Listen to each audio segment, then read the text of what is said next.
gentlemen, the books is in. The books are in. Yep. They in.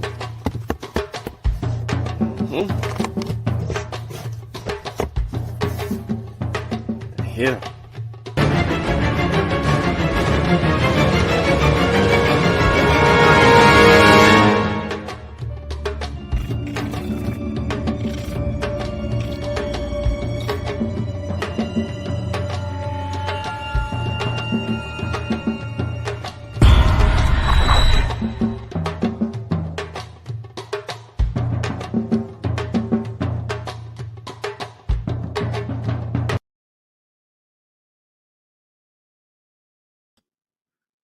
ETM Hotel, Rennie Shawn. Welcome in peace. My name is Shawn. I'd like to thank everybody for tuning in to Science with Shawn. I don't want to hold nobody up this evening, man. I just want to get straight to it. All the source links is in the chat. We're going to do a little light build on some things that we all need to be abreast to. I'm going to start with a little video. I'm going to play a few minutes of it, and then I'm going to get into the rest of the conversation. Actually, a podcast. Like the show, share the show, tell a friend, tell a friend. Science with Shawn is back at it again. Virology, the podcast about viruses, the kind that make you sick. From Microbe TV, this is TWIV, This Week in Virology, episode 683, recorded on November 18th, 2020. I'm Vincent Racaniello, and you're listening to the podcast all about viruses. Joining me today from southeastern Michigan, Kathy Spindler. Hi, everybody. Here it's a blue sky, hardly any clouds, 36 Fahrenheit, which is 2 Celsius. Yeah, it's 2 Celsius here, too. Chilly morning. Also joining us from Austin, Texas, Rich Condit. Hi, everybody. It's 64 degrees in Austin, Texas. Clear blue, sunny sky. It is just an absolutely glorious day. Headed for 76 today. And Kate flies over tonight and tomorrow night. We'll be able to see her. It's just wonderful. And from Madison, New Jersey, Brianne Barker. Hi, it's great to be here. I actually have 1 Celsius, 34 Fahrenheit here, though it is nice and sunny. Maybe you're in a little Man, valley it's cold there. for you guys. Yep, Mm-hmm. It's cold, Yeah. frozen, ice this morning. Yep, you bet. However, the good thing is most of the leaves have fallen, and that's good for me because I'm the one who cleans them up. You know, there's one tree. I think it's a maple. No, it's an oak. It's kind of young. It's not too tall. The leaves turn brown and they stay on until the spring. Wow. Go figure. And they're Yeah. just there, and maybe 1 or 2 fall a day, and then all of a sudden in the spring, boom, they all come down. It's weird. I have an oak tree that does that. And, I found that kind of annoying to start with, and then I decided. Annoying. Nature annoying us. Yes. This is nature. It's really pretty stupid to be annoyed at nature. No, it's what happens. We have this, I don't know, it's a Japanese maple, the ones with the nice red leaves. Is that what They're it's called? beautiful. Yeah. And they all dropped at once, and they're gorgeous. They get brighter red on the ground. Really beautiful. Absolutely beautiful. Yeah, both of my I ain't gonna bore y'all with all home this. screens on my phone and on my iPad are 2 different. Their mRNA vaccine candidate meets its primary efficacy endpoint in their first interim analysis. So again, Moderna and Pfizer mRNA vaccines, mRNA is encoding the spike. They're both in phase 3, looking for efficacy. And last week, and we'll update the Pfizer because they made another announcement today. But last week, the Pfizer was at 90. What was the percentage? Does anyone? 90%. 90. 90% after 94 people. And so Moderna, 94.5%. These are remarkable numbers. I mean, the Remarkable numbers. number of cases are small. So for the Moderna phase 3, it has enrolled 30,000 participants in the U.S. And this first interim analysis is based on 95 cases. And here they broke it down. 90 in the placebo group and 5 in the vaccinated group. And that's how you get 94.5%. There is a formula, which we talked about last week. That's, we had to figure out the numbers for Pfizer, although they give us numbers in their more recent one. We had to back calculate it last week. And they don't tell us how many people were in the two groups. I remember we commented on that with Pfizer last week, that the control and the vaccine group were very different numbers of people. Yeah, this Moderna, they don't even. So there was a hint in the Pfizer announcement, which I'm going to get into in a bit. And this one, they just tell you the total number of people, and they say they did a 1-to-1 vaccine placebo. So you have to assume it's half placebo and half vaccine. Right.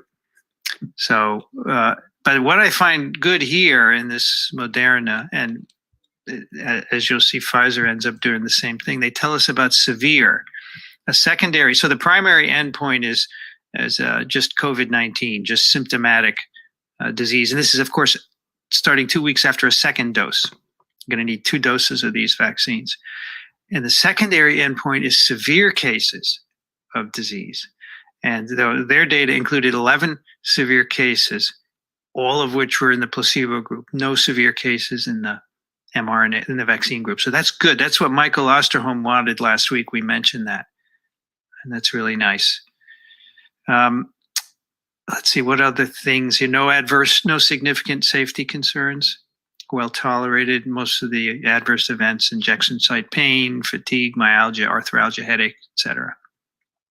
And now remember, these are small numbers of people, and that may change as we get into millions and millions. And Moderna can make, I think, 25 million doses this year, and similar numbers for Pfizer, and next year billions, a billion doses. So everyone's not going to get this right away, but maybe next year sometime should be good. I want to talk. Moderna one also points out their diversity of their population, and actually it's the diversity of the cases. 12 Hispanic or Latinx, 4 Black or African American, 3 Asian American, and 1 multiracial. And it included 15 older adults over 65. So the Moderna says by the end of 2020, we can ship 20 million doses. And then next year, 500 million to 1 billion doses. And I'm just thinking, these are transcription reactions in vitro. That's how I have to a lesser extent, me. That's amazing. Also, obviously, because Moderna has the weirdness, how are they measured? That's amazing. Also, obviously, is how are they measured? That's amazing. Also, people are concerned about that cold chain aspect, and I think, another thing Pfizer is most likely going to be doing is figuring out how long, can their formulation be stable at -20 and so forth. So Monday, Moderna made an announcement. Moderna announces longer shelf life for its vaccine candidate at refrigerated temperatures. So now they say it can remain stable 2 to 8 degrees Celsius for 30 days. It's up from 7 days before. But my question is, how are they measuring that stability? Efficacy? It's not with another trial in people, I'm guessing, but I don't know. Maybe they're running it on a gel. All right, so I skipped ahead for 2 reasons. I wanted to deal with something today regarding a little bit of information that we need to be aware of. But at the same time, I just wanted to make y'all abreast to how scientists are reacting to something that is very important. So what I did was I skipped ahead to the shelf life of the Moderna vaccine, for instance. And what I want to do now is I'm gonna stop right there. You heard them talking a little bit about how the shelf life was 7 days, and now it's up to 30 days now, based on a certain temperature. So I'm not going to get us lost into their conversations and Bill, because this is a conversation between virologists, professionals in the field, who know how to interact with one another and just having a typical conversation about things that are transpiring around the around the coronavirus, and where these vaccine companies are on this cutting edge technology with the messenger RNA vaccines that are about to be available to everybody. So Live Science dropped an article 13 hours ago. I really would have put this on Facebook, but I decided not to. Like I said, all the links will be in the chat for anybody that want to grab them. Also, the link to the merch stores in the chat, and all of our books is in the chat, as well as our Black Panthers Volume 2 to the journal, Killmonger's Corner, the first Pan-African journal in the conscious community. Please cop that. Get that. I got 2 articles in there that I am very pleased with, and I want to get some feedback on what I wrote. Even Asal, even Kofi, you know what I'm saying, T'Challa. Man, please support us. Tell us what you think. Interviews with B-Dot. Old boy Static from Dead Press. It's going down. Support, support, support. But let's get into this bill. How COVID vaccines will get from the factory to your local pharmacy. This is important information. I don't know if you care about it or not, but I do. You know what I mean? Because the shelf life of these particular vaccines at a certain temperature is crucial in its efficacy toward, you know, that last mile. Like when we stopped the show the other day, well, when we were playing the show the other day, you heard the other biologist mentioned that last mile, speaking in reference to the time that it leaves the factory until the time that it is injected into a patient's arm, until the vaccine is actually distributed. You know, that is where the cause of concerns are within the vaccine, the vaccine distribution. So let's build on that a little bit. What are the main challenges in distributing the newly developed COVID-19 vaccine? It's not Excuse me if this come on, but you know what I mean? not whether you grab the funny. Stop none of that. These ads they got on here.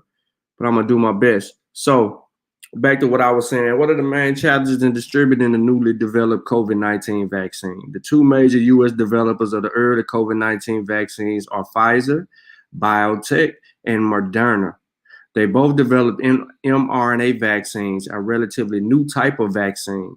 A major supply chain issue is the temperature requirement for these vaccines. The Pfizer vaccine needs to be stored at between minus 112 Fahrenheit, minus 80 degrees Celsius, and minus 94 Fahrenheit, minus 70 degrees Celsius. And the Moderna vaccine needs temperatures around minus 4 Fahrenheit, minus 20 Celsius, which is close to the temperature of commercial grade freezers. A third company developing vaccines is AstraZeneca says it needs regular refrigeration temperatures between 36 degrees Fahrenheit to 46 degrees Fahrenheit, or 2 to 8 degrees Celsius. Now, we really want to look at the sciences behind how these vaccines are stored, because it's an intricate part in, like I said again, the key word, the efficacy of the vaccine. Will it lose its oomph? Will we run into issues? Will there be a problem? Because these things have to remain at a temperature that is so cold that, you know what I'm saying, it could cause some issues during the distribution phase if not carefully distributed in the right temperatures. Moving forward, Moderna's vaccine can remain at a minus 4 Fahrenheit for up to 6 months, and then for a month in a refrigerator, according to the company. Pfizer says its vaccine has a shorter shelf life of 5 days after being transferred from the ultra cold storage to a refrigerator, leaving a short window to administer the vaccines. Now, how will these vaccines be transported and stored is important. Here's why. Moderna plans to use an approach similar to that used in previous outbreaks, such as the H1N1 swine flu pandemic in 2009. In this case, the vaccines will be shipped from the manufacturing facilities in the Northeast US and Europe to a distribution center in Irving, Texas. And we're going to talk about Irving, Texas in a minute, as it highlights a key emphasis in the distribution of the vaccines.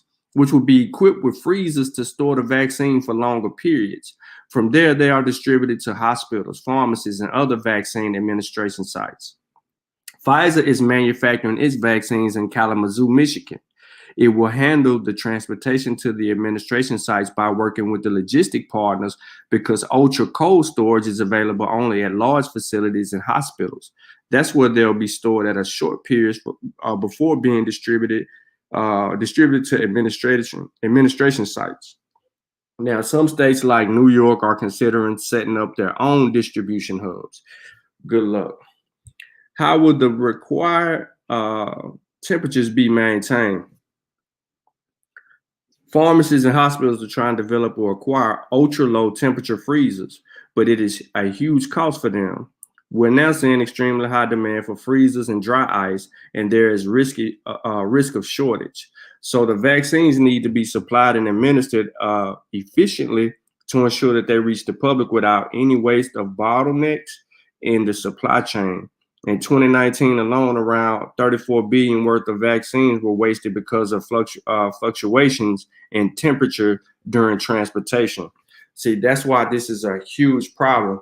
And imagine your doctor getting a vaccine, right? And it's been outside of its temperature, and literally it was a part of the waste vaccines. You know, think about that, $34 billion in wasted vaccines.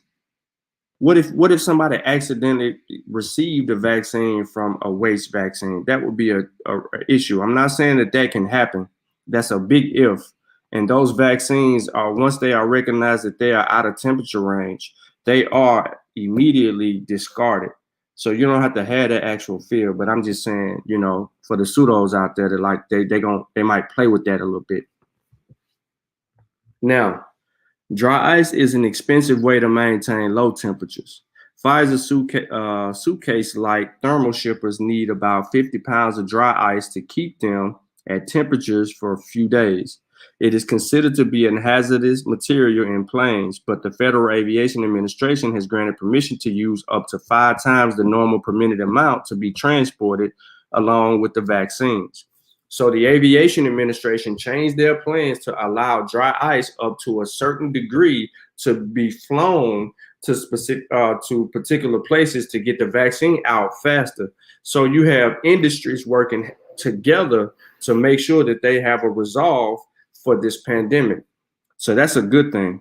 The staff administration sites must be trained to check the temperatures and make sure the Pfizer's thermal box is not being opened more than a few times a day, not more than a few minutes at a time, and to fill it the new dry ice at the right times. Some of this training is already underway. Now, this is key because here's where the human error could lie. The human error can lie inside of what Pfizer basically just said. We need to make sure that we're only opening it at particular times and for so long because they do not want to expose an increase in temperature to these vaccines. So if you out partying and you're a nurse and you come to work, for instance, Mika, she work in the hospital, right?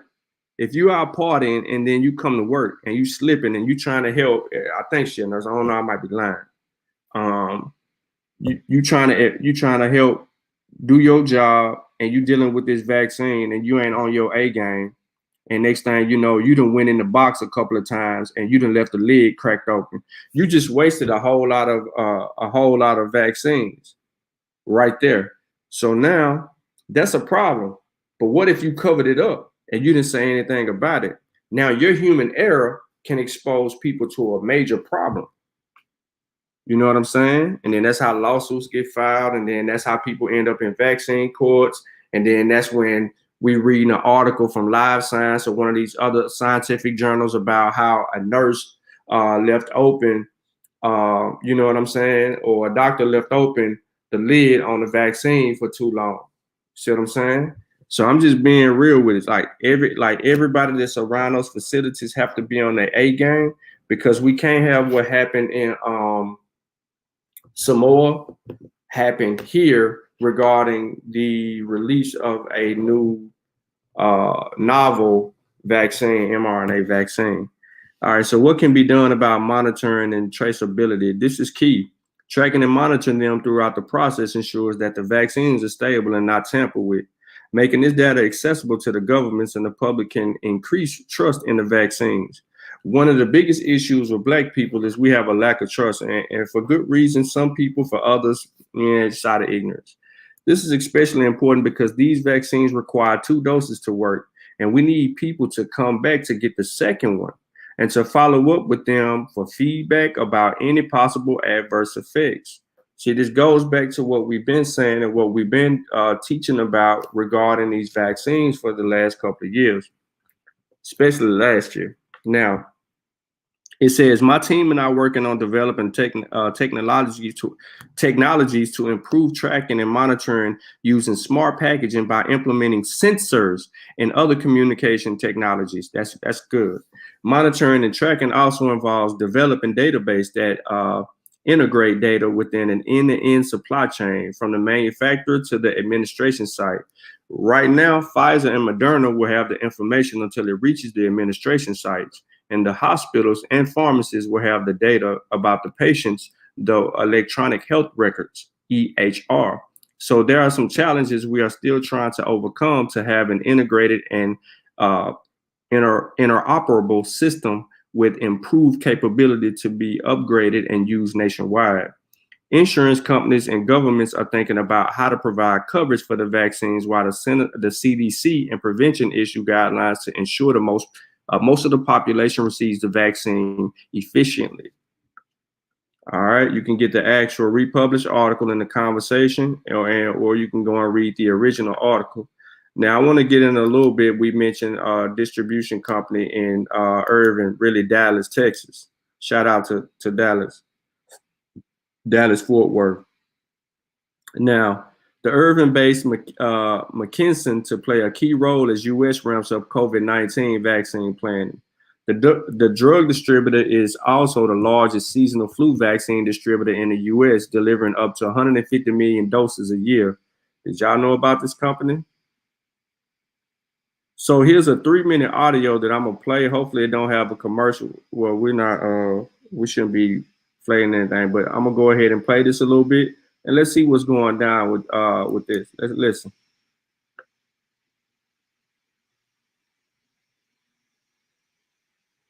Irving-based McKesson to play key role as U.S. ramps up COVID-19 vaccination planning. The drug distributor is also the largest seasonal flu vaccine distributor in the U.S., delivering up to 150 million doses a year. Irving-based McKesson Corporation will help distribute a vaccine for the novel coronavirus in the U.S., President Donald Trump said on Friday, as part of the government's efforts to speed an inoculation to the American public. The company will be a central distributor of both vaccines and related supplies needed to administer them, the U.S. Department of Health and Human Services said in a statement. The government is exercising an option in an existing contract with McKesson. Today's announcement puts another building block in place as the nation moves toward a safe and effective COVID-19 vaccine, Centers for Disease Control and Prevention Director Robert Redfield said in the statement.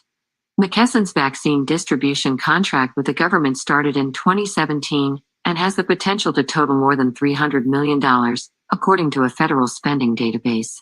The company has had similar contracts in the past, distributing the H1N1 vaccine during 2009-10 H1N1 pandemic. It's also the largest seasonal flu vaccine distributor in the U.S., delivering up to 150 million doses a year to health clinics, hospitals, physicians' offices, nursing homes, pharmacies, and other healthcare facilities. The COVID-19 deal is part of Operation Warp Speed, the government's vaccine development program. We currently have 3 candidates in phase 3 clinical trials and are on pace to have more than 100 million doses of a vaccine. Just a quick word from our sponsor. This holiday, check every gift off your pet's list with Chewy. Shop their favorite. I don't want to play that ad right now, man. They tripping with no map, yo. Sorry about that. But it's going to basically read the whole article for us, so we really ain't got to go through it real quick. Before the end of the year and 500 million doses shortly thereafter, Trump told reporters at a White House briefing. We're ready logistically to distribute them. Our military is ready. Although Trump has pushed for a vaccine to be authorized for U.S. use by November, There won't be enough for everyone initially, and high-risk groups will likely be prioritized. The rollout of vaccines that can reach most Americans is expected to last until well into 2021. Top administration officials, including National Institute of Allergy and Infectious Diseases Director Anthony Fauci, have said. McKesson isn't the only North Texas company that will be involved in the government's vaccine rollout. Little Elm-based retractable technologies will supply syringes for a mass vaccination effort under 2 government contracts totaling $137.4 million. The contracts will help the company ramp up U.S. production of its retractable needles. McKesson and other drug distributors have faced scrutiny in the past over their roles in the opioid crisis. Last year, federal prosecutors investigated how drug makers and distributors were involved in the flow of opioids into cities and towns across the U.S., including McKesson. In January, the company's board reached a $175 million settlement with investors for its inability to spot suspicious drug shipments. It has been involved in thousands of lawsuits related to the public health epidemic. McKesson shares rose more than 4% Friday to close at $158.67 after Trump's announcement of the contract. Shares of rivals Cardinal Health Incorporated and AmerisourceBergen Corporation also rose. Just a quick word from our sponsor. Doink.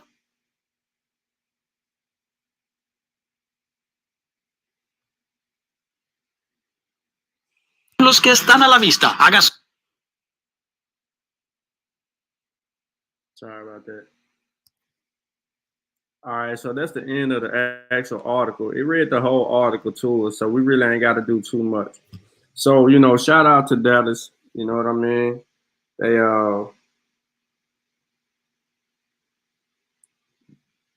actually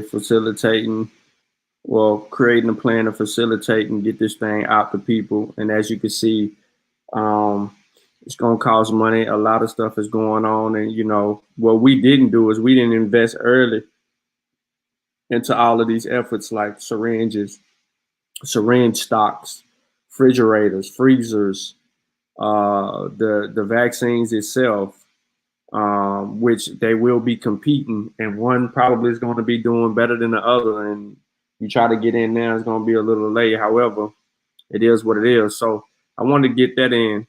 Now I want to switch lanes, and I want to deal with Moderna specifically, as they published an article on the 16th of November, and Moderna announces longer shelf life for its COVID-19 vaccine candidate at refrigerated temperatures.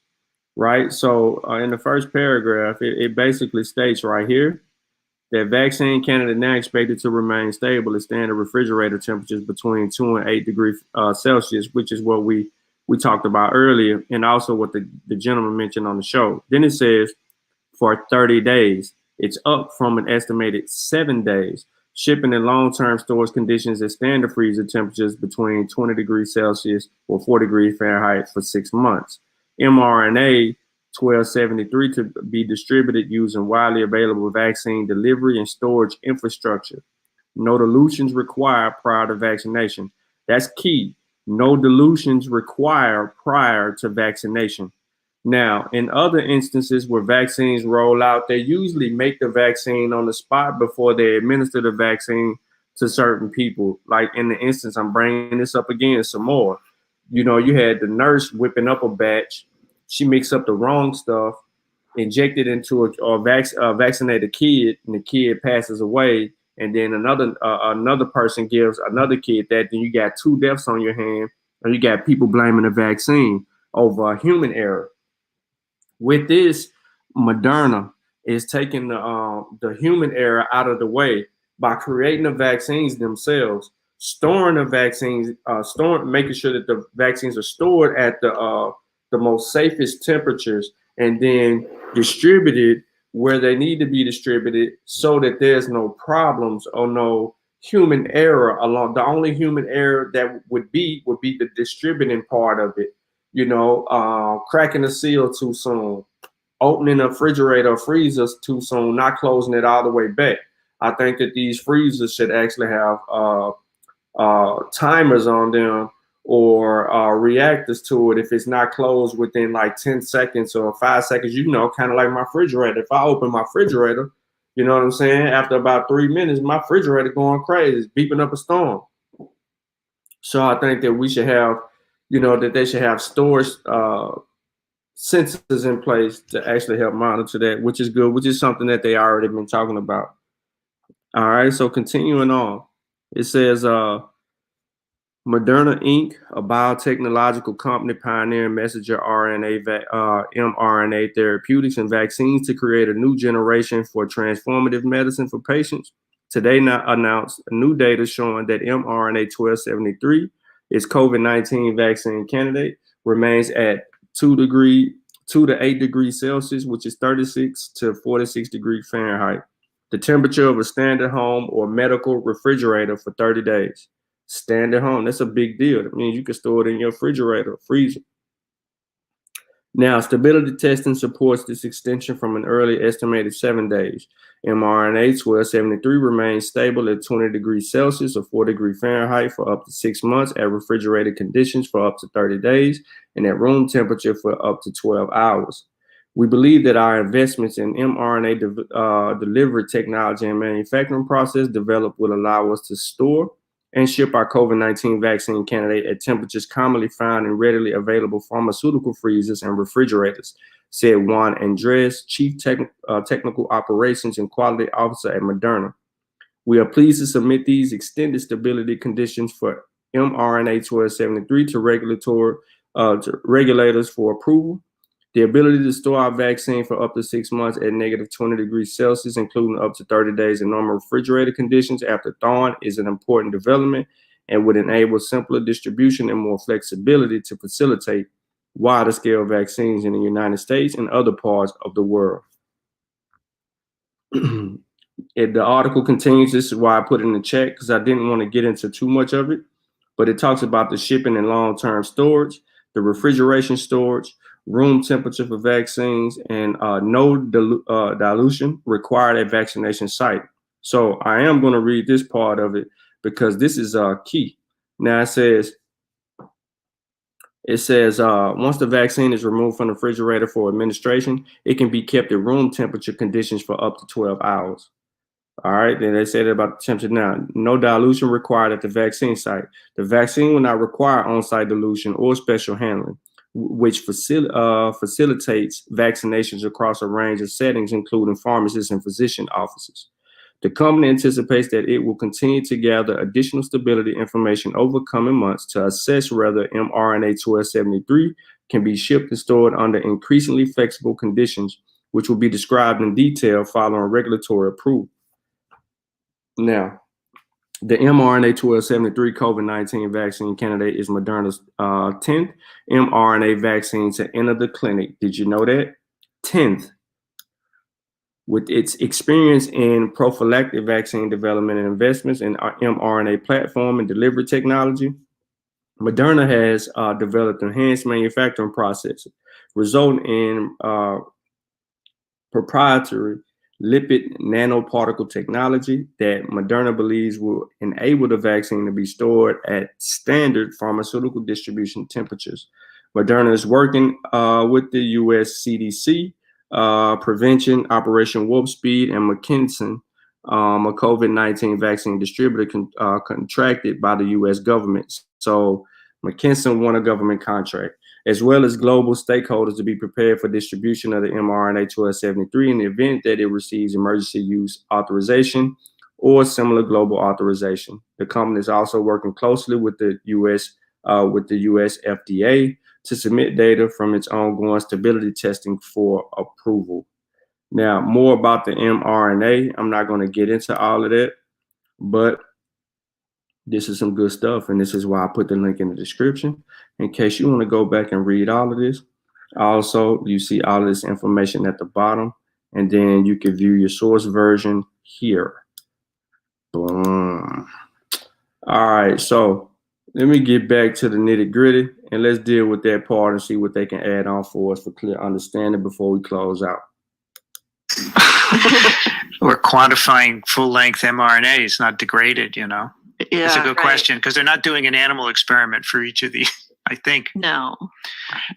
Shipping in long-term storage conditions minus 20 for 6 months. It will last, so you don't have to do minus 70. And that no dilution is needed prior to vaccination.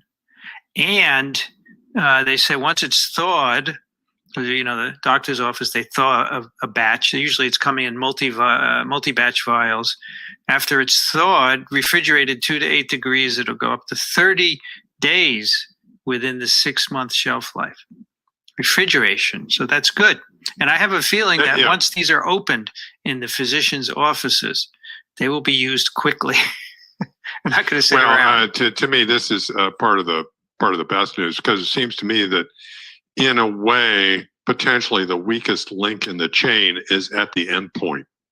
With individuals handling these things, and to know that it has pretty good stability in the refrigerator and even at room temperature gives me increased confidence that the end delivery is going to be with a viable product. Yeah, that's the thing that worried me with Pfizer, was not about whether it could be shipped, but whether my local pharmacy or my local physician's office would be able to store at minus 80. And I'd like to remind people that, probably 5 or 6 weeks ago, I think in early October, there was a big dust up because the administration had some sort of pronouncement about how maybe they would have a vaccine available before the election. And companies all pushed back and that kind of stuff. And the evidence that the administration pointed to back up their story was the CDC delivering some sort or distributing some sort of material anticipating the delivery of vaccines. But if you look more closely at what that was the CDC delivering instructions to everybody who needed them on how to handle either vaccine A or vaccine B that might be delivered at minus 20 C or minus 80 C. So as we discussed on those shows, they were actually anticipating this moment, okay, where vaccine A would be the minus 20 would be Moderna, vaccine B minus 80 would be the Pfizer vaccine, and good on them, okay, because this was a detailed set of instructions on how to distribute these vaccines and at the end point, how to handle them, okay? So in fact, the CDC is a good month or so ahead of the game in trying to get people up to speed to receive and distribute these vaccines.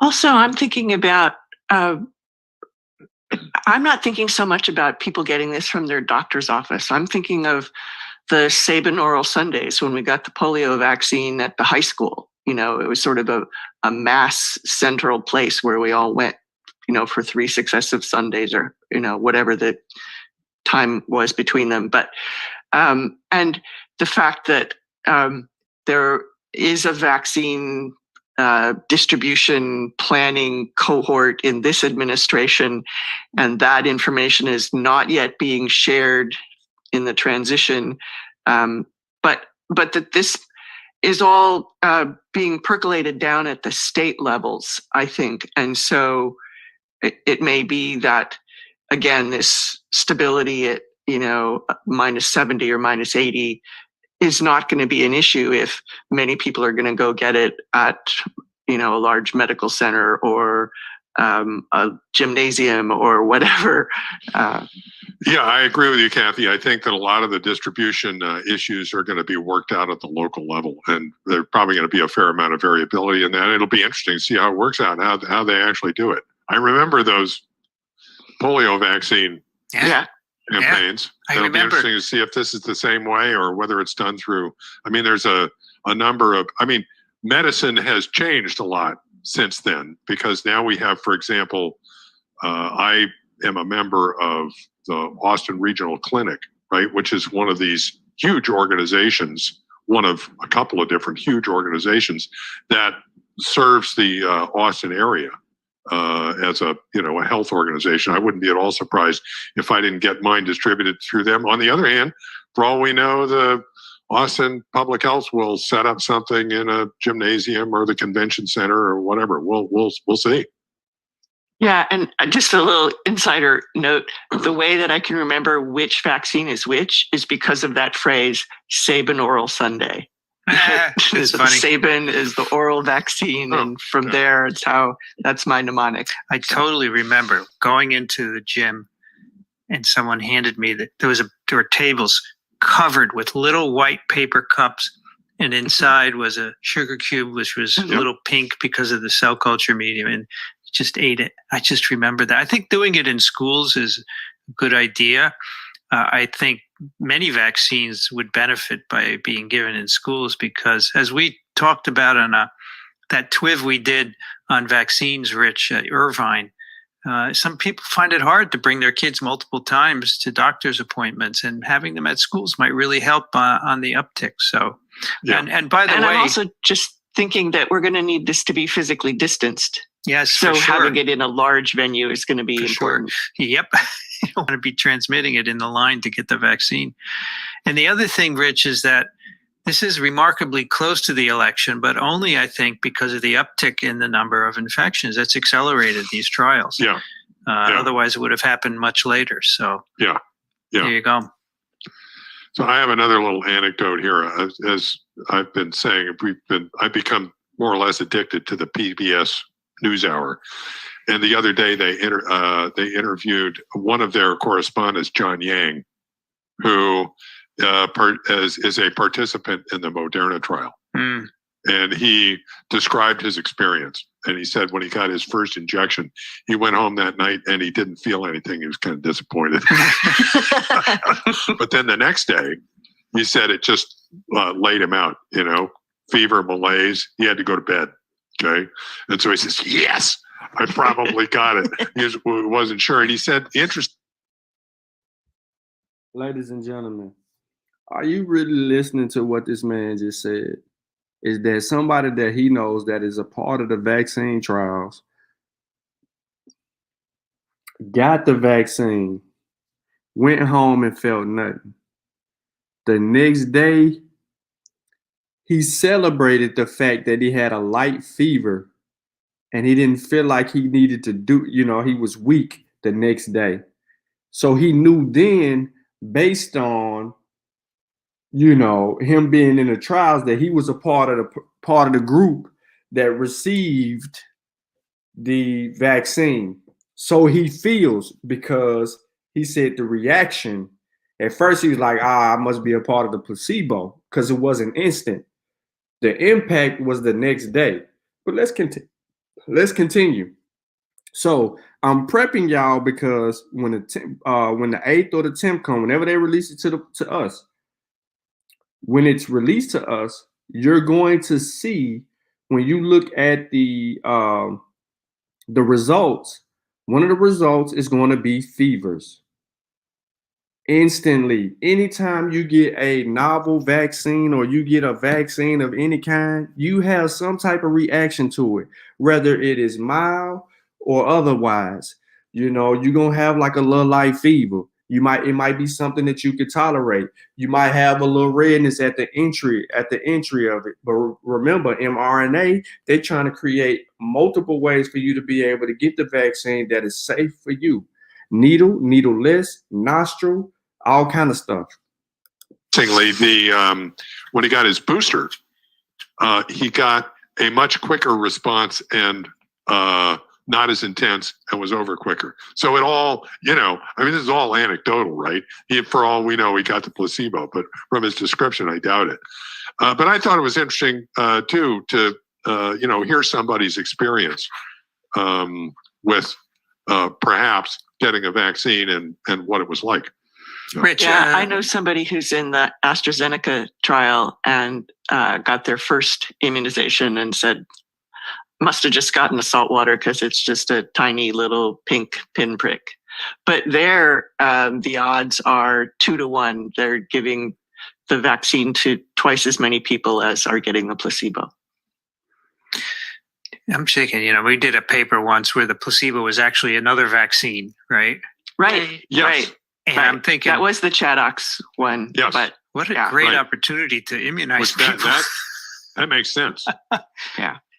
Rich, do you think that the difference in stability between the Pfizer and Moderna product has to do with formulation of the nanoparticle at all?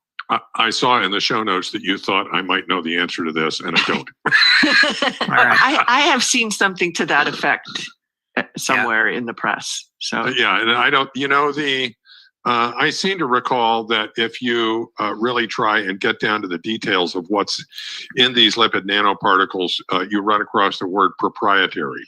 Yeah. Okay. Of course. So I don't think you can. I don't think, at least I can figure out exactly what the differences are. And in fact, I was on a call last night with another group where we were wondering about whether there's any specific targeting in these things, and when they're injected intramuscularly, what cells are actually taking them up and how. And I don't know the answers to those questions. All I know is that they're lipid nanoparticles, and I don't know whether there are differences in the composition that accounts for the presumed differences in stability. And I wouldn't be at all surprised if once this all sorts itself out, that in fact they wind up to be equivalently stable. I just don't know. Yeah, so Lonza makes transfection reagents that you can buy for transfection and cell culture. And so I've in some ways imagined the nanoparticle as being like that. As far as the cell type thing, I did some reading about this, partially because when I was in graduate school, one of my fellow students was very interested in the exact same question for DNA vaccines, since our lab was doing DNA vaccines. So I knew that literature and tried to read the mRNA literature. It seems very similar, that some of the cells are going to be transfected myocytes that got damaged from the injection, and then the rest are going to be local dendritic cells that are going to endocytose. Okay, good. And that lipid is likely going to enhance endocytosis by the dendritic cell. Okay, so that makes sense. So those would be, can I call those antigen presenting cells? You can call those antigen presenting cells. Would I be correct? You would. Okay, good. So are they gonna make their way to lymph nodes? Yes, they should make their way to lymph nodes.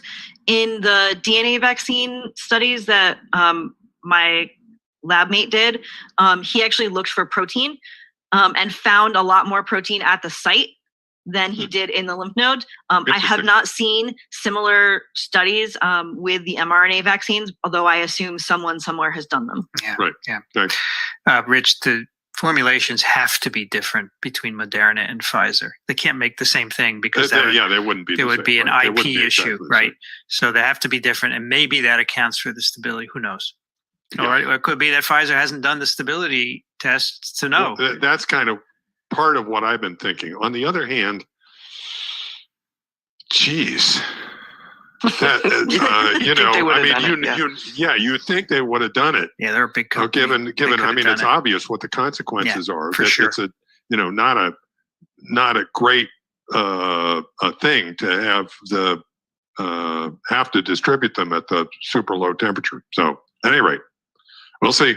So I have a question. Do we think that the apparent success of these two vaccines will have any impact on vaccine design, particularly against emerging pathogens in the future?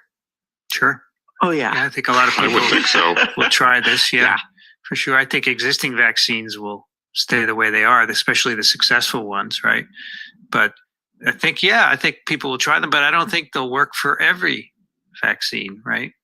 I don't think they will either. But I do think that this is sort of also exciting because it may open up the ability to make some vaccines that we have not previously been able to make. I think in the press release from Pfizer, they said it's a new therapeutic platform. It is. I'm going to now have a thing in my vaccines lecture on mRNA vaccines, right?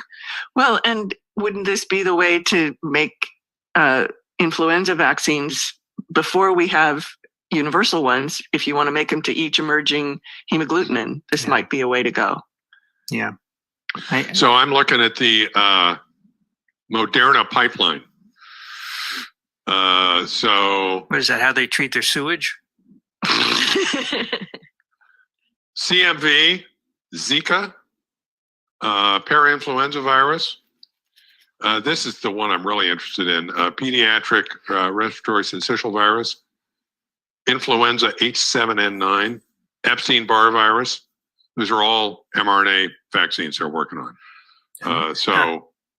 Hey, maybe this will get people excited about vaccines. If this becomes ultimately a dominant technology, and I'm really interested to see how an RSV, a respiratory syncytial virus, would turn out, because the vaccine would turn out, because that's been problematic historically.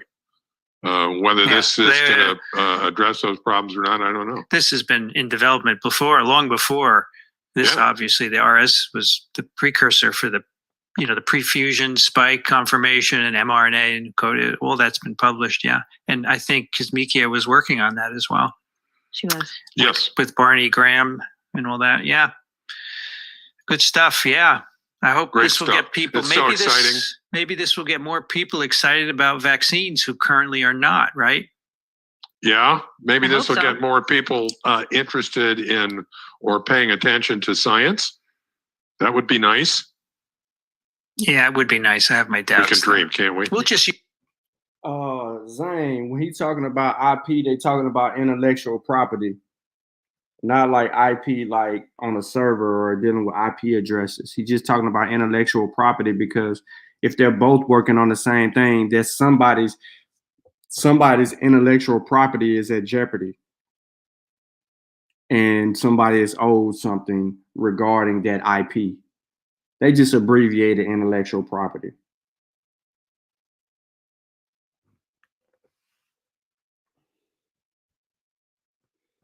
And y'all got to remember, at one point, people were fighting for patents and all of that stuff regarding the intellectual property surrounding the mRNA vaccine. There's an article in the Journal of Nature regarding the mRNA vaccine's intellectual property landscape.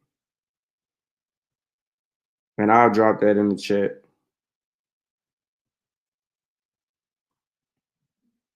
It's always good to have stuff on deck. But yeah, there you go, Zane. That one for you. So I also found something else quite interesting. Let me unshare for a minute. I'm not gonna play I ain't gonna play no more of that one, but I think that's a good little lecture to learn from.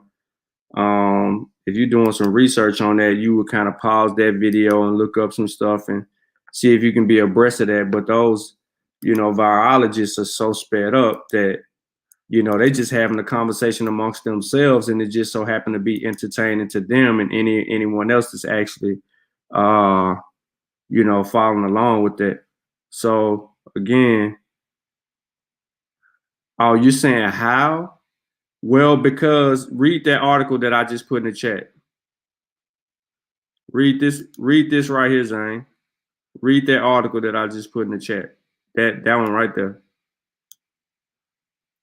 And then you can understand a little bit more about the fight about the intellectual property and things of that nature, because it's really, constructed about patents at the end of the day. People, if they're sharing the same science, who is owed the credit to it when your vaccine advances? There are two different brands. So who's owed the credit? So if I create something and you're using a formula or a method that I actually created to help bring forth that information, I needed to be credited for what's going on with your process. Yeah. The studies are separate, but the science in those studies aren't similar either, because they're taking different paths. They might be working with mRNA vaccines or the perspective of how they're constructing the vaccines, but the other steps and things of that nature, when we get these studies, when we get these results, we're going to see separate stuff, because you got one company who's administering a certain percentage of a vaccine, and then another one that's doing a different percentage of a vaccine, and then another one that's doing more than both of the other two. So they all got different approaches toward their trials. And then that's important, because we need to know, how did they come to that and all of this stuff. But yeah, y'all need to what is the virus lecture 1 on this channel? Oh yeah. Oh yeah, I don't even think anybody really watched the what is a virus, but I wanted to bring up this right here. This was published a day ago in affairs.org. Research reveals how airflow inside a car may affect COVID-19 transmission risk. All right, so here you have configurations. They doing research on everything, ladies and gentlemen. Everything is under the microscope. We're talking about inside your car now. All right, so a new study of airflow patterns inside a car's passenger's cabin offers some suggestions for potential reducing the risk of COVID-19 transmission while sharing rides with others. All right, peep game.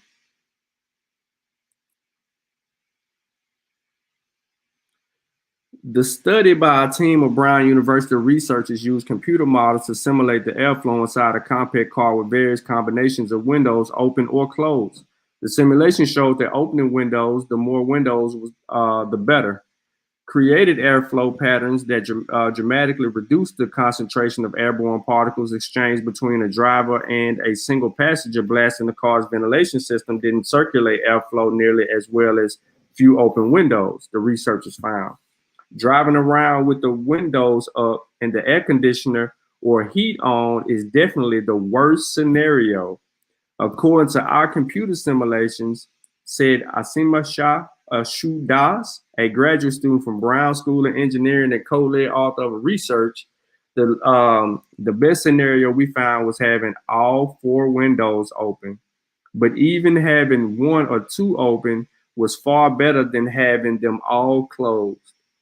Das co-led the research with Varghese Mathia, a former postdoctoral researcher Brown, who was now an assistant professor of physics at the University of Massachusetts Amherst.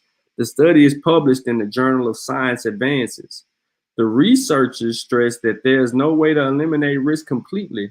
And of course, current guidance from the U.S. Centers for Disease Control, CDC, notes that postponing travel and staying home is the best way to protect personal and community health. The goal of the study was simply to study how changes in airflow inside a car may worsen or reduce risk of a pathogen transmission.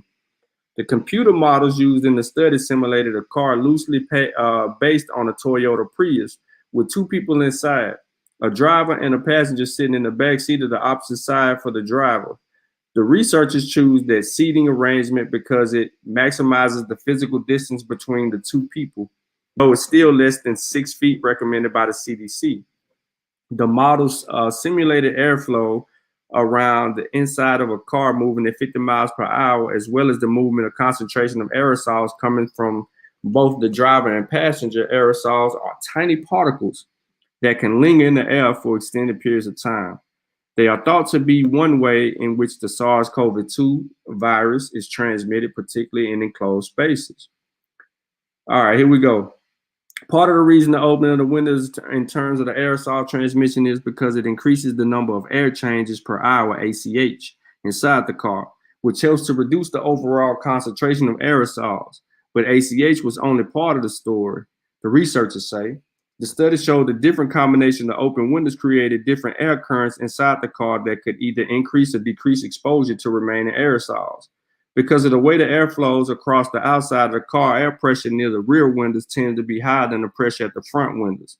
As a result, air tends to enter the car through the back windows and exit through the front windows. With all the windows opening, this tendency creates 2 or more or less independent flows on either side of the cabin. Since the occupants in the simulation were sitting on opposite sides of the cabin, very few particles end up being transferred between the 2. The driver in this scenario is slightly higher risk than the passenger because the average airflow in the car goes from the back to the front. But both occupants experience a dramatically lower transfer of particles compared to any other scenario. The simulations for scenarios in which some but not all windows are down yielded some possible continuative results. For example, one might expect the opening windows directly beside each occupant might be the simplest way to reduce exposure. The simulation found that while this configuration is better than no windows down at all, it carries a high exposure risk compared to putting down the window opposite of each occupant.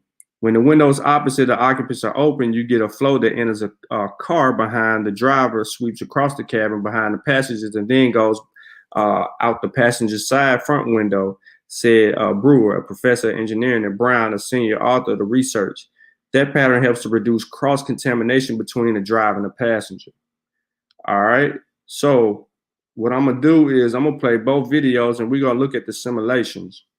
But it's important to note that the passenger research airflow adjustments are no substitute for wearing a mask by both occupants when inside a car. And the findings are limited to potential exposure, lingering aerosols that may contain pathogens. The study did not model larger respiratory droplets or the risk of actual becoming infected by the virus. Still, the researchers say the study provides valuable new insights into air circulation patterns inside a car passenger compartment, something that had received little attention before now. This is the study, the first study we're aware of that really looked at the microclimate inside a car, Brewer said. There have been some studies that looked at how much external population gets into a car or how long cigarette smoke lingers in the car, but this is the first time anyone has looked at the airflow patterns in a detailed car. All right, so without reading the rest of the article, well, it's just the rest of this right here. We'll look at the video. The research grew out of COVID-19 research task force established at Brown to gather expertise from across the university to address widely varying aspects of the pandemic.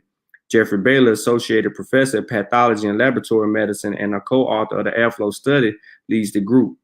Baylor was impressed with how quickly the research came together, with Matthias suggesting the use of computer simulation that could be done while laboratory research at Brown was paused for the pandemic.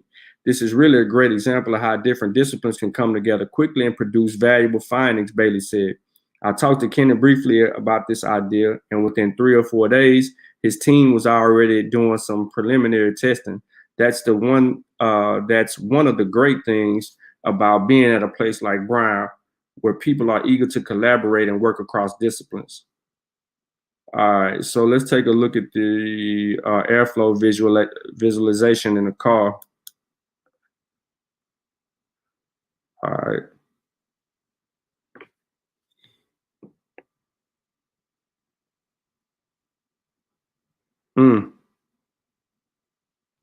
All right, so they just put us up on game on one simulation. Let's take a look at the other.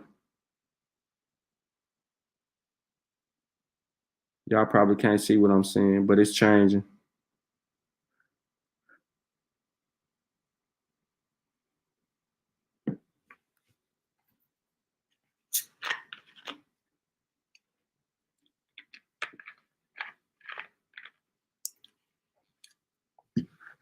So in the first video, the actual airflow in the moving car when the rear left and front windows were open all the way. The video at the bottom, 3 simulations views of the same car with the same airflow. Air enters from the rear left, circulates, and eventually exits the vehicle to the rear.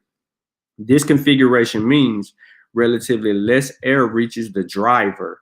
So in this simulation right here, it is basically showing y'all that if the rear left window is open, less air reaches the driver.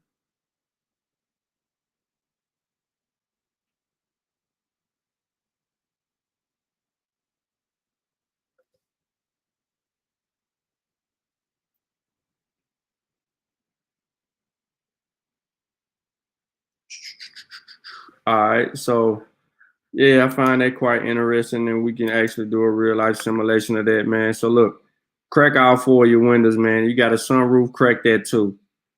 Had that joker, you know what I mean? That's for all y'all Uber drivers out there. If you ain't got them glass plant, and still, even though you got that little plastic little seal up in the back like a taxi cab, that don't mean too much of nothing. You got a plexiglass the whole back seat. So ain't nothing coming in the front. Straight like that. All right, let me see what y'all been talking about, man, before we wrap up. Oh, Zane said, my bad. I was a minute behind. I know it meant intellectual. Okay. Yeah, cool. Patton, glad you said that. You got some people out here saying that COVID was patent, meaning man-made. They so slow. Yep, they are very slow, remedial. But the air helps eliminate the weed smoke just in case the boys pull me. Stupid. So open windows. Yep, open ventilators. Yep. Oh, y'all crazy. Where that source at, Shawn? You want this one too? Yeah, there you go. There go that source.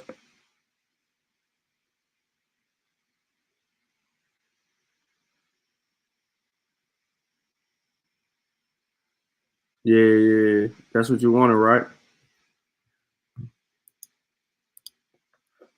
But yeah, that's an interesting read, and I find it convenient that they just did a simulation. You know, they did one in a car in a Prius, and then they did one the computer simulation, just kind of like mocking the airflow. So I think that's keeping indoor air clean can reduce the chance of spreading COVID. Okay, but that's it. That's that on that. So now that y'all have that, man, y'all should be locked and loaded for tonight. Let me see. Oh yeah.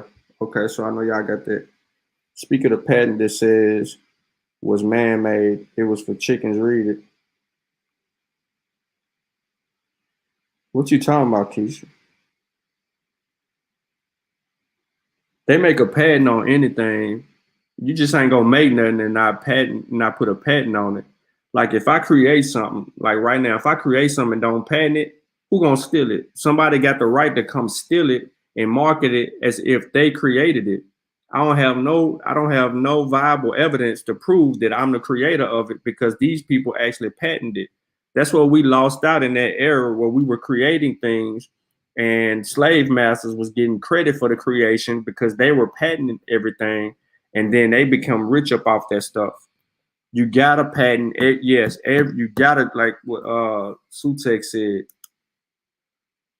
gotta patent that thing. So any research that scientists are doing and virologists are doing or veterinarians are doing regarding mRNA vaccines, and they are advancing certain things regarding the storage of chicken like eggs or the this, that, and the third. You know, they are patenting those things because other companies aren't doing the research in the field to come up with that. So that's wasted research. That's wasted scientific data. That's wasted, man hours in all your studies trying to come up to an honest conclusion to have your work published for somebody else to steal it from right up under you, put it out and make money off of it.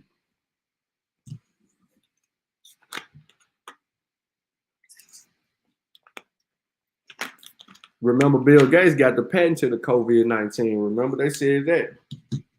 I don't know how you get a patent on a pathogen. You know, what you gonna do, patent the name? I don't know. It's just ridiculous.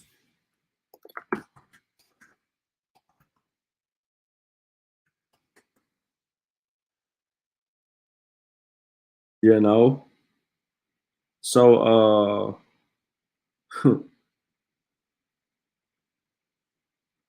we just have to be careful with what information comes out. So when people make a claim, we have to be the ones to step up and analyze the data, and then, you know what I'm saying, expose it. She said, Shawn, type in COVID. Man, that stuff was back in March.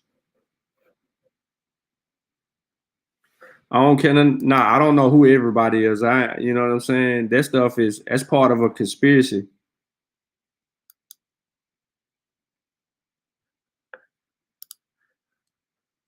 I ain't wasting my time trying to put some conspiracy up on here. See what I'm saying? Patently false. The disinformation over coronavirus patents.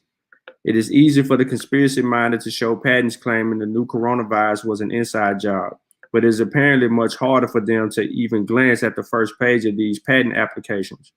They ain't looking at no patent application. They don't know what they're reading. They ain't never filed for no patent. They don't create nothing. They create conspiracies. Since this pandemic started, some public figures that pronounce the distrust of authority have gone on a patent hunt. We have seen Mike Adams, the pandemic conspiracy film, in a recent French video. You see what I'm saying? I don't even want to get into all of this. This is here go your numbers you talking about right here. No, I don't want to read. I'm not finna read this. I already knew. Listen, anytime conspiracy theorists come up with certain stuff and talk about patents, I'm not gonna Keisha. I'm not into crackhead science. I'm not into crackhead science.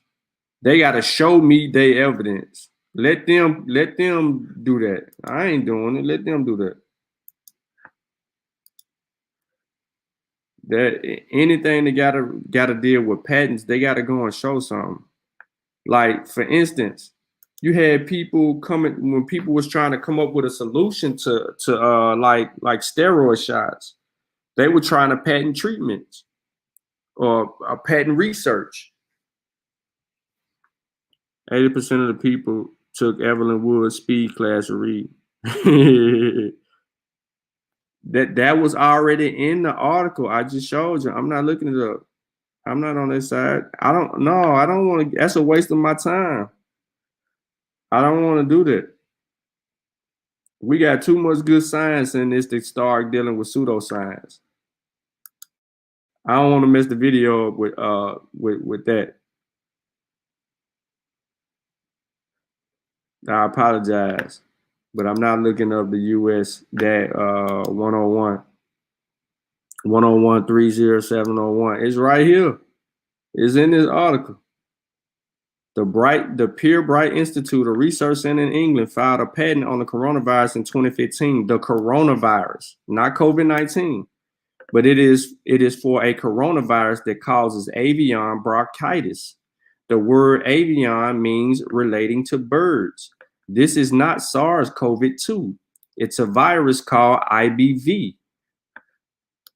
That's what I'm saying. Like, no, let's not mess up good. Let's not mix bad science with good. This whole video was good science. You want me to look it up and talk about it and all that? It don't make no sense. It's killed right here. It's killed. The Pure Bright Institute, a research center in England, filed a patent on the coronavirus in 2015, but it is the coronavirus that causes avian bronchitis. The word avian means relating to birds. This is not SARS-CoV-2. It's a virus called ABV. Multiple instances of this application can be found as right there. That's why I don't want to look it up. You want me to look it up and break it down? They got to do this.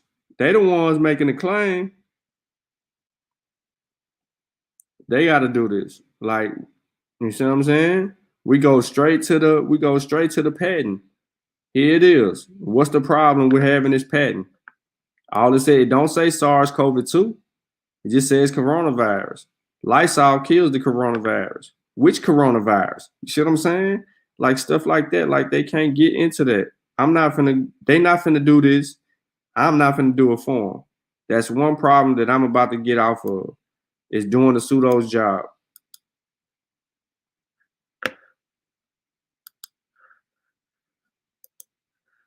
But I know you're trying to be funny. But yeah, I'm just leaving it at that. Nah, I ain't laughing. Remember, I'm boring. I'm the boring dude. People don't like listening to me. I'm boring. I just stick to the truth. Said I had to say the efficacy results was bogus. It said only 14 people total was used. Yeah, it's just, you know what I mean?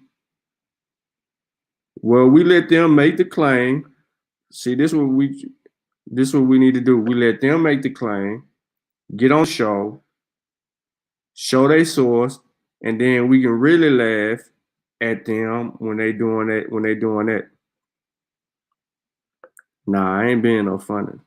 Shit, we got people dying, man. You know what I'm saying? Like, I ain't finna be funny. Like, that's what people got it all the way messed up, is that Shoot, my sister got this stuff now, man. I can lose my sister at any time. This thing hit her the wrong way or attack her the wrong way, and she check out. I'm gonna be pissed. I'm gonna be beyond pissed. I ain't gonna have no care in the world for nothing. They need to read this, but they need to get into it. If it's a patent, you tell them to come demonstrate what the problem that they actually have with the patent. This PDF is over 65 pages. Let them go in there and pull it out.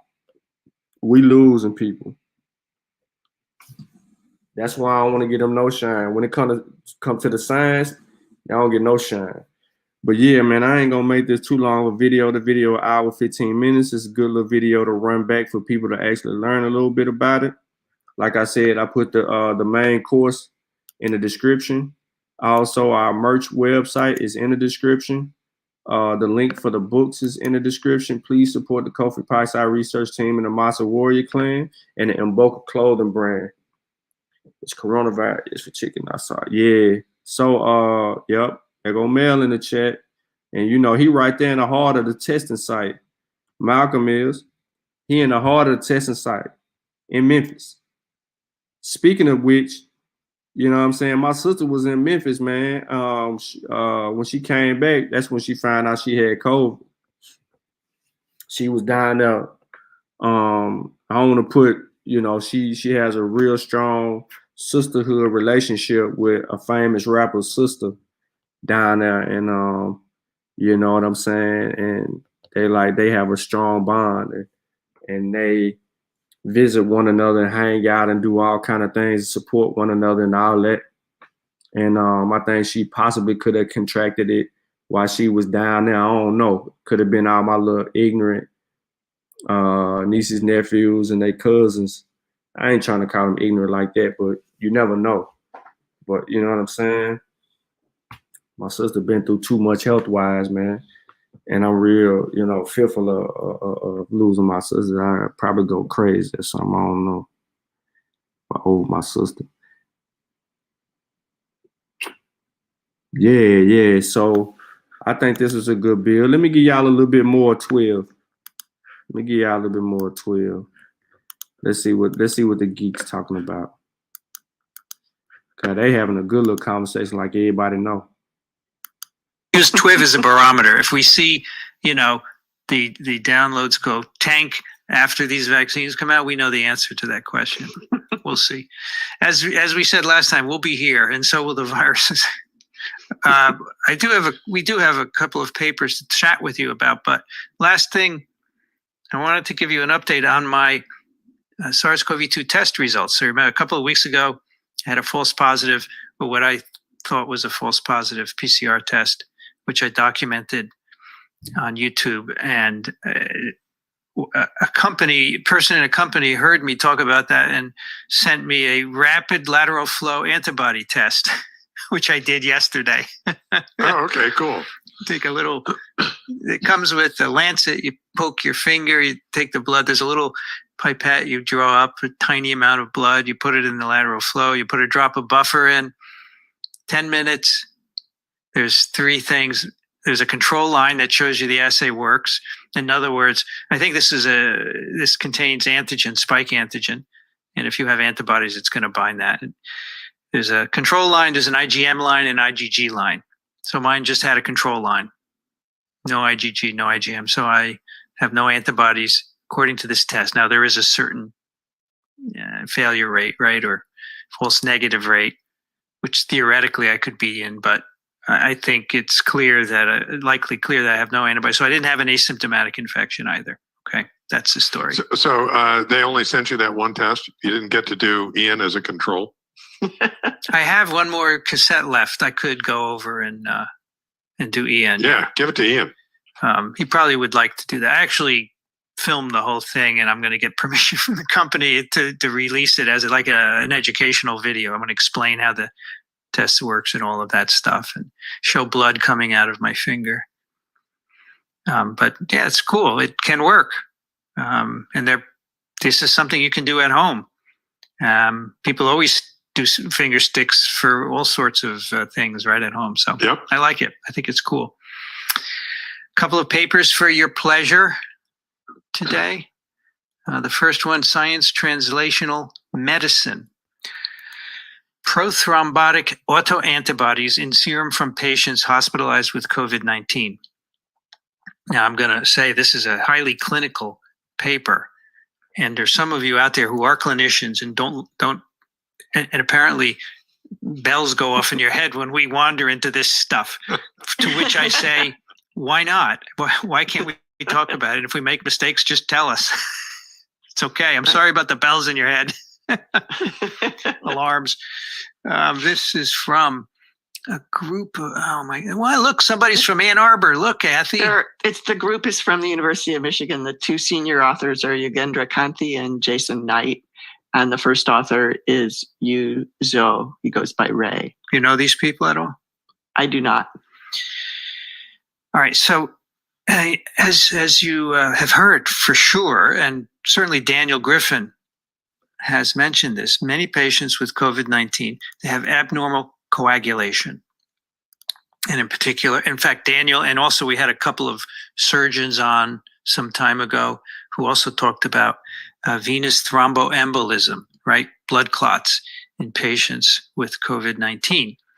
And this, of course, is problematic because it can occlude vessels and it can cause strokes and myocardial infarctions and so forth. And this is clear. It happened. I mean, Daniel's talked about people who have clots, and that's why they use anticoagulants. And this is one of his unique phases of this disease. And he talks also about having a problem because when you're on anticoagulants, he had a few patients who then started bleeding into their thigh or their abdomen because, you always have these micro capillary breaks, and without clotting, they never seal up. So it's a double-edged sword. Anyway, this paper tries to get at what's going on here. And there are a couple of mechanisms, right? We could blame the cytokine storm, which we like to blame on a lot of things that attracts clotting components, right? And in fact, another aspect of what might be involved are these cool things called neutrophil extracellular traps or nets, which we've talked about a lot on TWIM. Neutrophils throw out these, if you think of a fisher person throwing out a net, just think of the neutrophil throwing out a net made mostly of DNA to capture, organisms in the blood. So actually, we can talk about those. I don't know if you want to talk about those here or not. But I hadn't. Sorry, I haven't been listening to TWIM or whatever. Okay, but so this was it's your loss, man. News to me. It's your loss. So these nets that the neutrophils make, a big component of those is chromatin. It is, yeah. Okay, so this DNA and protein, which is obvious to me, would make a big fibrous network, basically. But if I understand it correctly, the mechanism, or at least one of the mechanisms, is suicide. Okay, because you're not gonna throw out a bunch of chromatin and survive. Basically, you're gonna lyse. Okay, break apart and spew out all this chromatin. So it's beyond barfing. It's the technical term is netosis. Netosis. Yeah. Oh, that's right. Okay. Yep. Yes, I encountered that. So it's a specific type of cell death, right? That results in the release of these networks. So this is another great example. First of all, neutrophils, like macrophages, blow my mind because these are these individual cells that are on their own trip with my genome in them, running around doing this work for me. Not only that, they're committing suicide for my benefit. Okay, it's wonderful. Yeah. And throwing out these networks. And they're pretty cool. So if you look at sort of all the white blood cells in your blood, they're maybe 50% of them. They're kind of in the majority compared to some of the others. And they're all really short-lived. So the idea is that they live for a really short time, deal with some microbes, and then die potentially by netosis. I learned the hard way. So dead neutrophils together are generally pus. Okay. That's basically a collection of dead neutrophils. When putting this together in a slide for your students, do not do a Google image search for pus.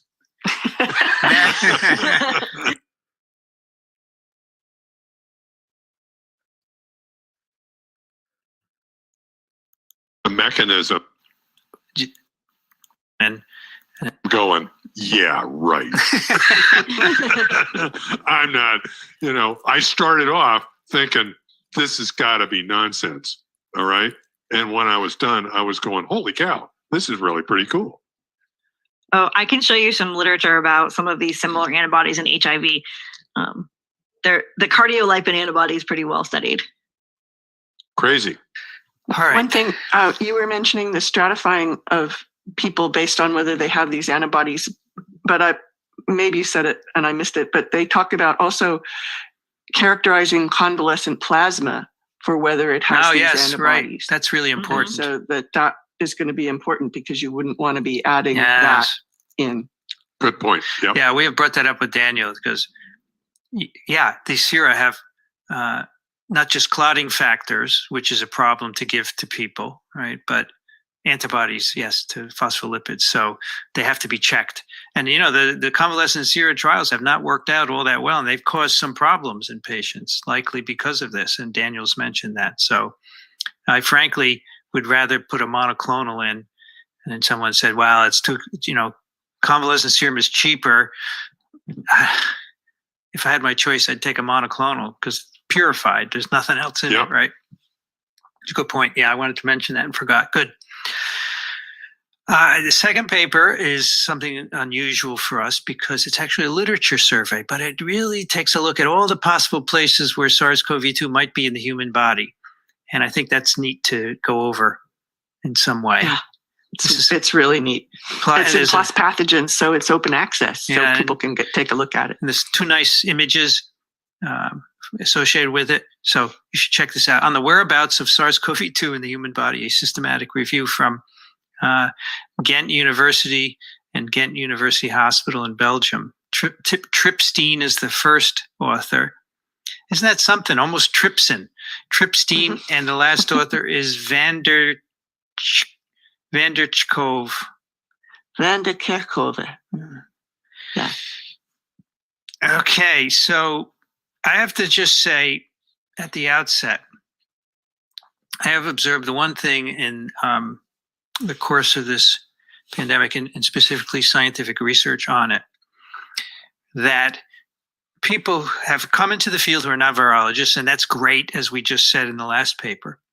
However, I want them to understand that having a receptor for a virus present on the cell does not mean that cell is going to be infected. And there are papers published galore looking at ACE2, the cell receptor for SARS-CoV-2, in all sorts of tissues and making conclusions. And it's not enough. Once the virus particle gets into a cell, there are other things that need to be present in order for it to multiply and make new virus particles. And many people seem to forget that. Not virologists, of course. We all understand that you need both a receptor and a permissive internal cellular environment. But yet, so many papers, there's ACE2 here, it could be a problem. Please think about post-ACE2, okay? And in a very author summary, we observed that SARS-CoV-2 impacts the human body way beyond the lungs. It's not correlated with ACE. Just keep that in mind, okay? It's not just ACE. The problem is we have ACE, we have probes for ACE, we have antibodies, we can look for the nucleic acid, and all the other stuff we don't know anything about, the post-entry issues. So it's hard, but okay. So that was my little complaint. Real quick about these brothers and sisters and all that. You could catch them here. 12 just basically mean this week in virology. They just, played on it like that. But you also can go to the YouTube. This week in and it's the same lecture as this right here, except for I just didn't play the YouTube video. You know what I'm saying? So if we wanted to look at them, we actually can look at them. Let's go to hour and 7 minutes or whatnot. And here they go right here. Now when I put it on here right here, when I do this right here, some of y'all are familiar with these two people over here on the right hand side. You know what I'm saying? That face and that face. Y'all have seen these faces appear before. And so you actually can go on YouTube and you can run right into them. You know what I'm saying? There he go right there. I'm not subscribed to the channel, but I'll just be, grabbing stuff. But yeah, that's his name right there. He got 71,000 subscribers. A lot of good videos, a lot of material on his channel. That they had to then whittle down, and they do that pretty quickly with some inclusion and exclusion criteria. But no wonder we've been kind of overwhelmed and can't cover everything. Yeah, it's amazing. So this is another thing that struck me about this, and that is that this represents a certain style of scientific publishing. Yeah. In particular, a style of review.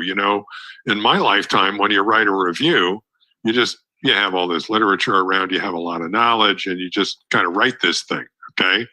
But over the last few years, I've encountered this other paradigm, which is in particular in the modern age, when you write a review, you do this incredible computer-based search of the literature, and then you filter through that using other algorithms as well. And in writing a review, you actually publish that as part of your methods, how you actually did the literature search, which is unfamiliar to me, but did y'all hear him talk about publishing work, and then what was a part of your method, your literature review? You're collecting all your data.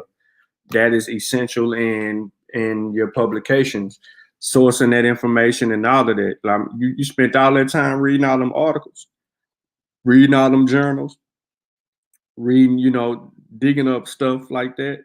You know what I'm saying? Like that's part of your method. That is essential. This is why, and I hate to get off track, like when people have like debates and things of that nature, and you look at the presentations, the things that you're looking for should always be, well, what's your source? Of course, Unc started there, what's your source? But all the source materials, because it needs to be critiqued, because we can't always trust that these people who are presenting information to us actually got the book or did the full research or the context, or, if they don't give us the full context of what they're actually presenting. You know what I'm saying? So that's why having primaries in your presentations and putting it in front of people is important, because the primary, you can't get around a primary source.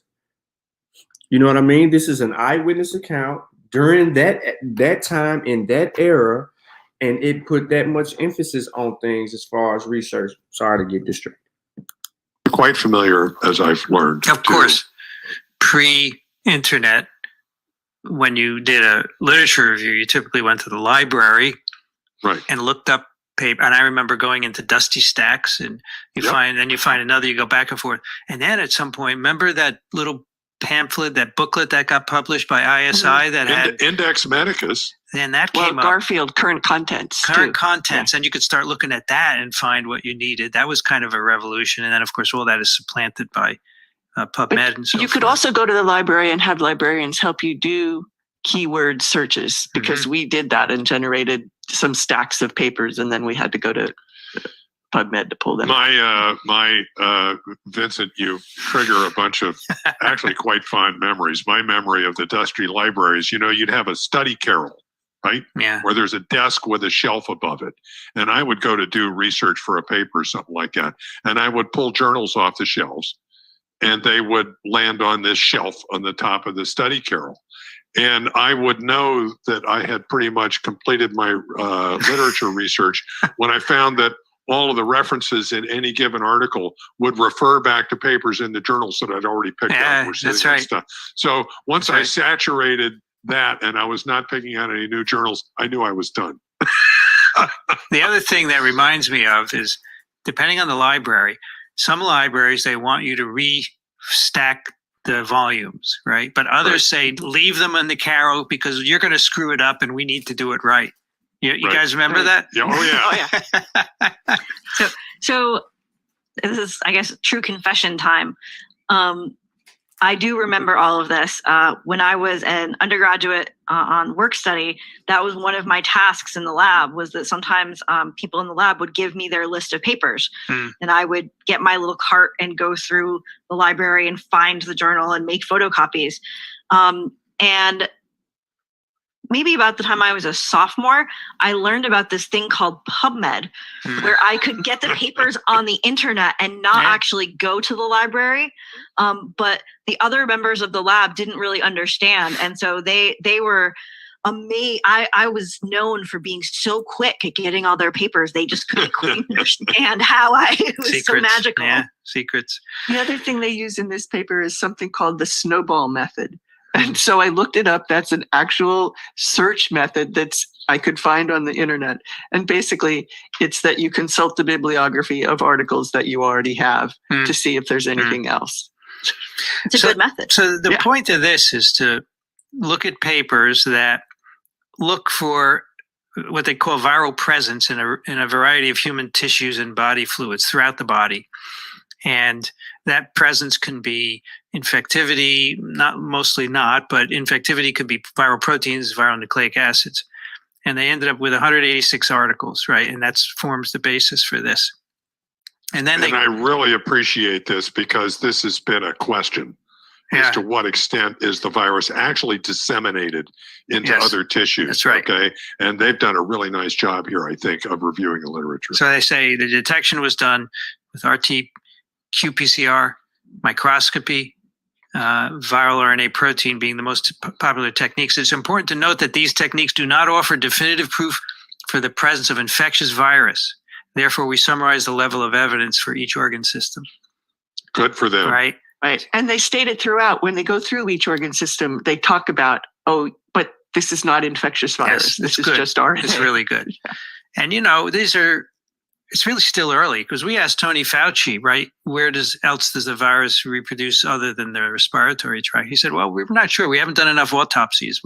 We have to look for particles or infectious virus. So it's just really an early. He did, however, and I was a little surprised by this, he did suspect that there was going to turn out to be some genuinely disseminated infection, at least some other targets outside of the respiratory system. And I was a little surprised by that, but here we are. All right. So obviously the main target is the respiratory tract, and they go through the variety of cell types, which clearly are involved in reproduction: the nose, pharynx, trachea, and lungs. Viral RNA and or antigens, mainly in ciliated respiratory epithelial cells, pneumocytes, alveolar macrophages.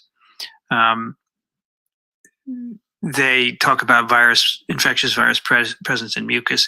I don't want to really talk too much about that. We've talked about a lot, but I wanted to look elsewhere.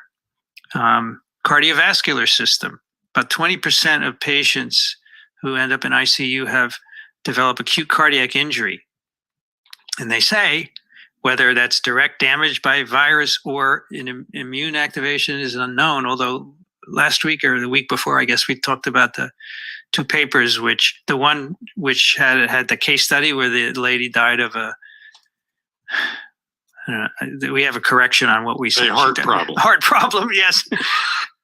Perhaps caused by fusion of cardiomyocytes by the spike protein. And they're also suggesting that those mini hearts in culture could be infected, but I don't know that.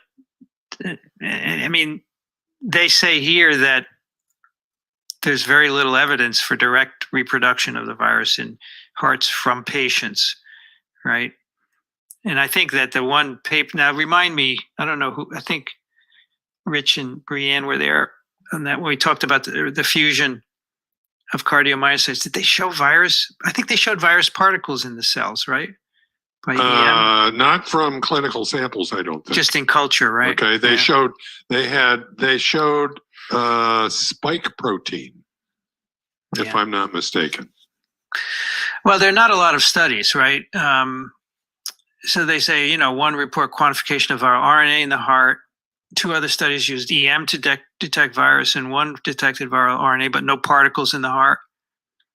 Another study found particles in interstitial cells, but not myocytes. So they say it's therefore more likely that injury in patients occurs by inflammation rather than direct infection, but we need more data. So basically, this part of the bill is important because they're talking about where this virus is in the human body. And you heard our dear brother say that he asked Tony Fauci. And Fauci said they haven't really done enough autopsies to to be more specific about where this thing is inside the body, because it bounces around and attacks different areas. So when that information also is available, that is something that we need to look into and helping us also further understand how this virus is attacking our bodies, but where it's attacking and hiding itself specifically. So we need to know where SARS-CoV-2 is in our bodies. Where's the bulk of it at? What is it doing that's causing this mass disruption?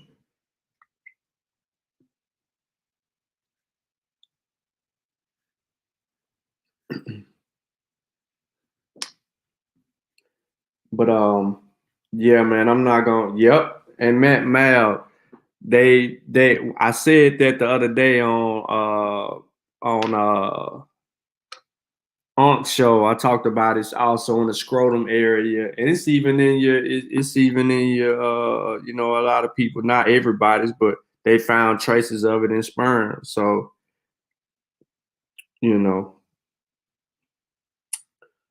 we just need to know what's going on, man, and we need to keep ourselves up there. Those of us who actually take this serious, we need to be up on the latest technology, the latest art, science. Well, let's just sum it up and say science regarding SARS-CoV-2, COVID-19. So we need to deal with the virus and the disease. Straight up. But on that note, man, I ain't gonna hold y'all up. I'm gonna crash out. I'm gonna get up early in the morning. I got some reading to do in the morning. My research topic that I probably won't have ready until March or April. Depends on how long it take me to get through my literature review and then go back and then start cross-referencing and seeing if I need to pull additional sources for stuff. Although I already got 23 sources, I'm gonna have to get some more, and then I'm gonna have to make sure I do all my other research and outline what I need to outline so I can write what I need to write on and then put it before the people. So, man, I appreciate everybody tuning in, man. Y'all could have been asleep. Y'all just kick back, listen. Some of y'all were really engaged. You know what I'm saying? It's quite a few people in here for impromptu bill. Not everybody was speaking. I know a lot of people just tuned in just to kind of hear what's going on or look in the chat and see what's going on or whatnot. We missing a like, but it's cool. We can get a dislike or whatever. You know what I'm saying? I ain't tripping on that. But, thank y'all for tuning in, man, to Science with Shawn. And, you know what I mean? I'm going to leave this little light bill right here under 2 hours. And, maybe tomorrow or something like that, y'all can, most people can come back to the video and learn a thing or two. So on that note, I'm going to say Shimon Hotep. Again, look in the description for all the sources that talked about that was talked about in the video earlier regarding the actual reason for the bill tonight. Also make sure that you go to Family Connected Apparel, purchase you some merch, post your merch on social media. Also, if you get the journal, post it on social media. Killmonger's Corner, the first Pan-African journal in the conscious community, volume 2. Post that on social media, on all your social media sites. You know what I'm saying? If you got Spiritual Combat, post it on all social media sites. If you get all 3 volumes, Spears of the Mossi Volume 1, From Spears to Pen Volume 2, and Spiritual Combat, post it on the social media sites. Tag me, tag us. Let's rock and roll. Make sure y'all tune in tomorrow for coffee and what is it? Coffee and Kush. Hold on, let me get it right. Yeah, I gotta go subscribe to the channel. Brother Sutek and Satepin Ra. You know what I'm saying? They got their little channel going down. They got a little podcast, so we want to support them too. Put the name of it in the chat, Sutek. I'm trying to pull it up. It's called Coffee and Cookies, CNC. Coffee and Cookies. You know what I'm saying? Let me get the link. I'm going to drop the link in the chat for everybody, man. Anybody interested in coffee and cookies. You know, there you go right there. Go subscribe. Subscribe to Coffee and Cookies. Tune in and build with Brother Sutek and Satepin Ra on the latest sativa, indigo. You know what I'm saying? All that. Rock out. We're trying to educate on all levels.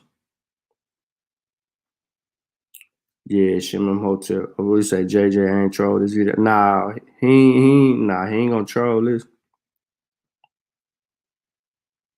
He ain't gonna troll this at all. Gonna get trolled out. Indica, not indigo. Indica, man. Don't try to play me, man. I wasn't trying to say no indigo.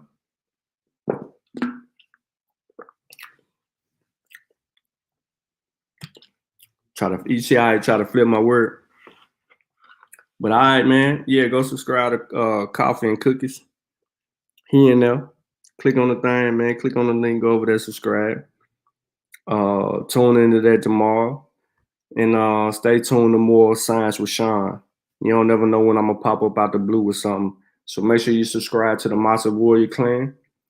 Make sure you subscribe to Coffee and Cookies, Kofi Pie Research Team, Niger Valley Civilization, and all the other affiliate families.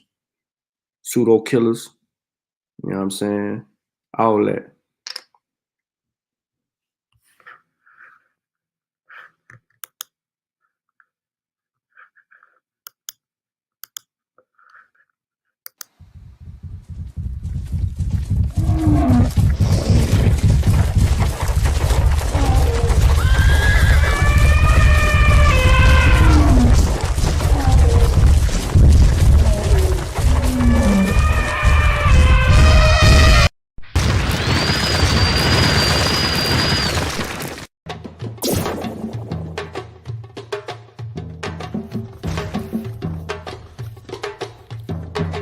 Alright, ladies and gentlemen, the books is in.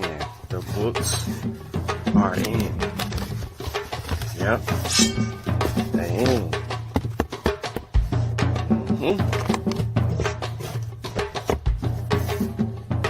They're here.